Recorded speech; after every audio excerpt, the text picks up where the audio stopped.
2024లోనే గతంలోనే ఒక false case పెట్టడం జరిగింది పంజాగుట్ట పోలీసులు ఈ ఫోన్ ట్యాపింగ్ కేసులో.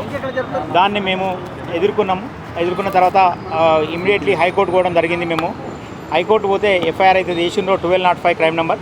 దాని మీద హైకోర్టు క్లీన్ చిట్ ఇచ్చింది. అన్నీ మొత్తం వాళ్ళు కౌంటర్ వేసిన తర్వాత పూర్తి దర్యాప్తు చేసిన తర్వాతనే క్లీన్ చిట్ ఇస్తే తెలంగాణ ప్రభుత్వం దాన్ని 10 నెలల అనంతరం సుప్రీంకోర్టులో స్పెషల్ లీవ్ పిటిషన్ దాఖలు చేసింది.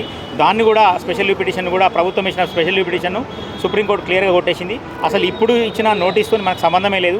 ఇది 2024లో జరిగిన క్రైమ్. దానిలో చాలామందిని అరెస్ట్ చేసిండ్రు. ముఖ్యంగా ఛార్జ్షీట్ కూడా ఫైల్ చేసిండ్రు. సప్లిమెంటరీ ఛార్జ్షీట్ కూడా ఫైల్ చేయడం జరిగింది. మరి 2 సంవత్సరాల అనంతరం ఇప్పుడు మన నోటీస్ ఎందుకు ఇచ్చిందో మాకు తెలియదు. ఇంకోటి, మాకు నోటీస్ ఇచ్చి 12 గంటల వ్యవధి కూడా లేదు.